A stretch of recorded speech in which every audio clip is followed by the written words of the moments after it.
Hey everyone, and welcome to part 2 of my chase after this elusive EMD diesel. I was up and at 'em by 7 and ready to chase it down as it left Cincinnati heading toward Chattanooga. It was on Norfolk Southern's 171. I'd heard the previous day's 171 left Guest Street around 8:30 or so. With that in mind, I figured as long as I was out and about by around 7:30, I should be able to give chase. Well, I saw something was already heading south out of the Guest Street yard, so I went to Crescent Springs again and barely caught this.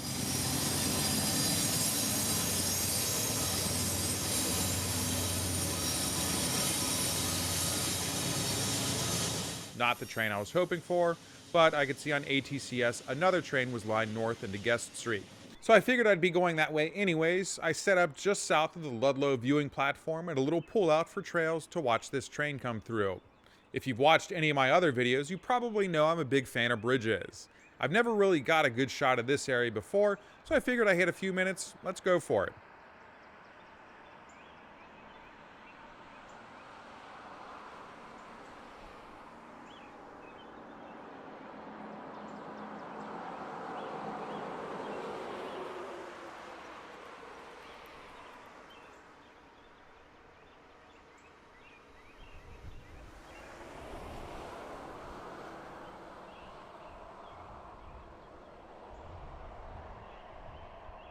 As it comes into view, we can see the lead engine is running hammerhead style.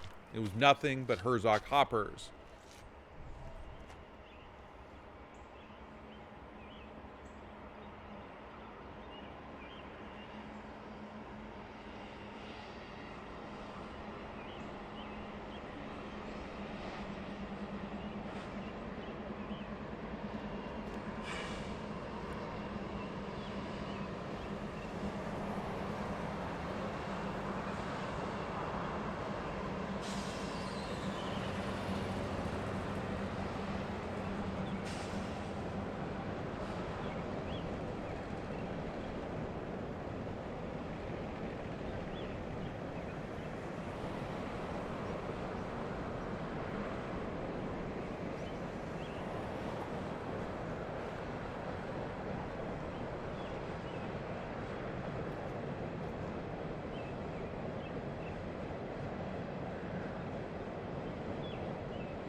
Well, bad news again. I never found out what time 171 left, but someone reported on Facebook that it was already in southern Kentucky, tied down while it waited for a new crew near Junction City.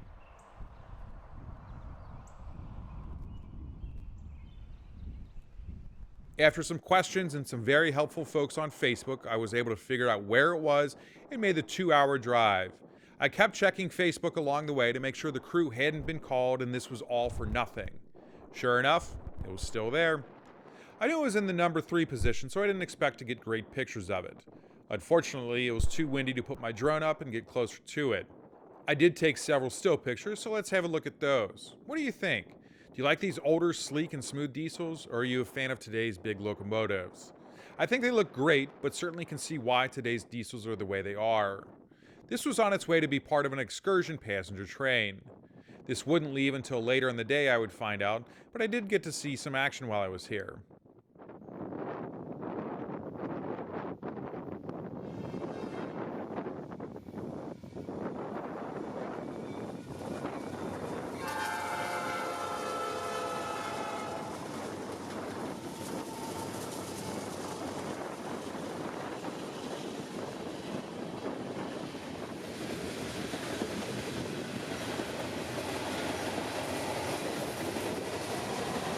Well, I had some time to think on my drive back north.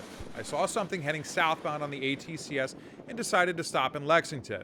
I've never railfanned here before and didn't have to wait long.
On our way towards Cincinnati we go again, and more action. I do love the CNOTP. From my experience, Norfolk Southern really sends a great deal of traffic over this line. We're now in Crittenden, just across from the state police post. This is pretty cool. 2 Canadian Pacific units and a diversion move. Although you can see the leader has definitely seen its better days.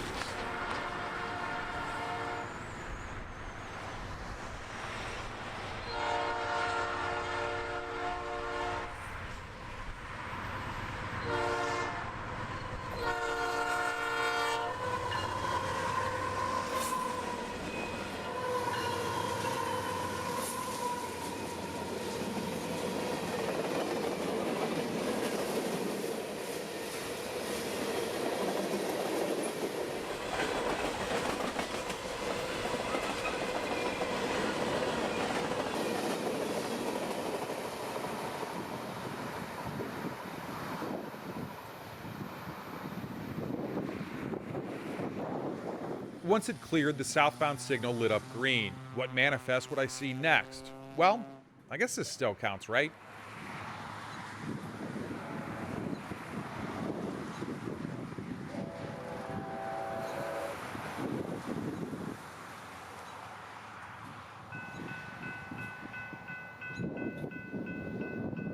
Three engines, just enjoying a nice day. We'll watch it again from the ground.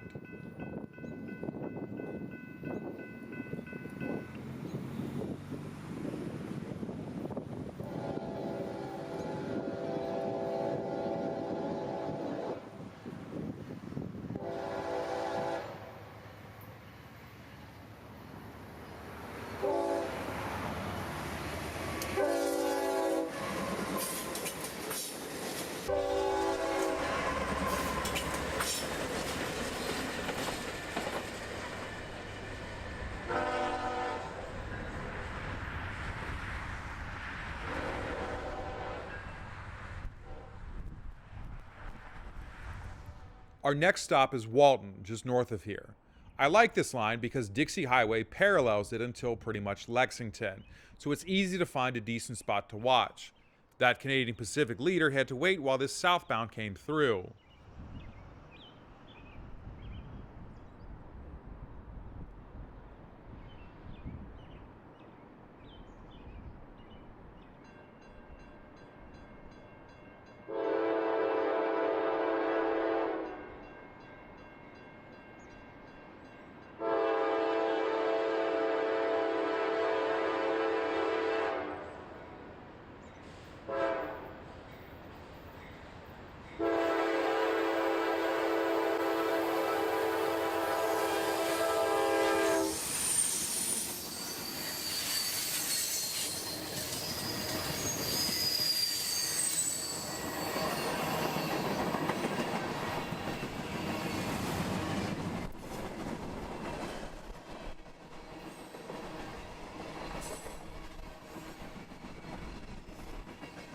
That trackage is part of the CSX LCL subdivision on the right. As we see a single pusher on the end of our train, we take a look to the right. There we can see a southbound auto rack making its way to Louisville. Notice the speed difference. The CSX train cuts Walton in half at a grade crossing. I imagine that's why it's forced to go much slower.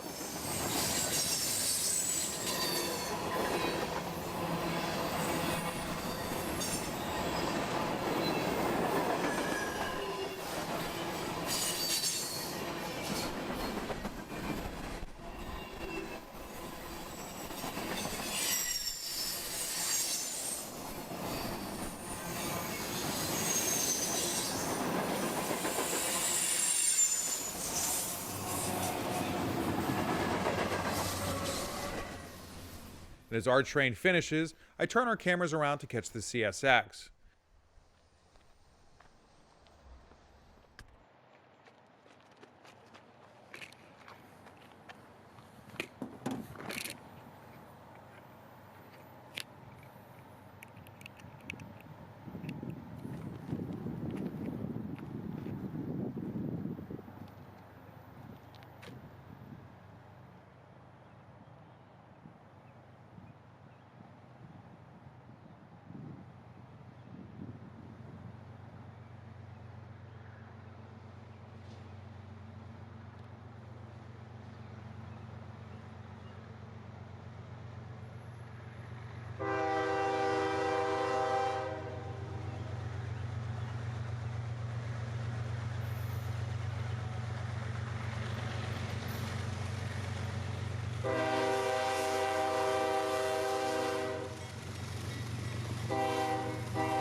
Notice there are no crossing gates or lights. I wonder why the NS line has them, but CSX doesn't. Especially considering the NS crossing has better sight lines than the CSX. And as we look from above, I think it's pretty cool to see how the train lines just snake their way through these towns and the countryside.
As this train finishes up, I see the Canadian Pacific has been lined north.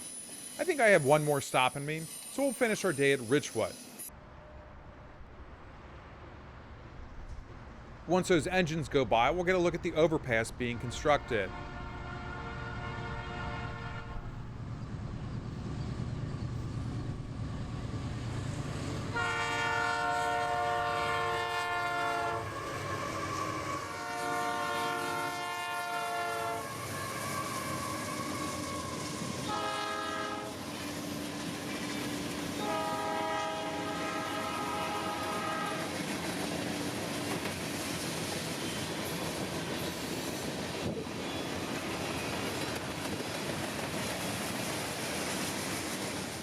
The NS mainline is only one track in this area, but the bridge looks like it's being set up for two tracks in case Norfolk Southern wanted to double track the area.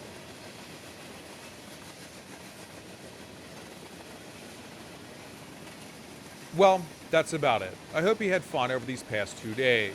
I've got a video in the works from a trip I made west of Louisville on the Norfolk Southern line through Indiana. It's got several catches and a tunnel. I hope you'll subscribe and please comment to let me know where you like to railfan and what you did or didn't like about the video. Until our next trip, I hope you have a great day.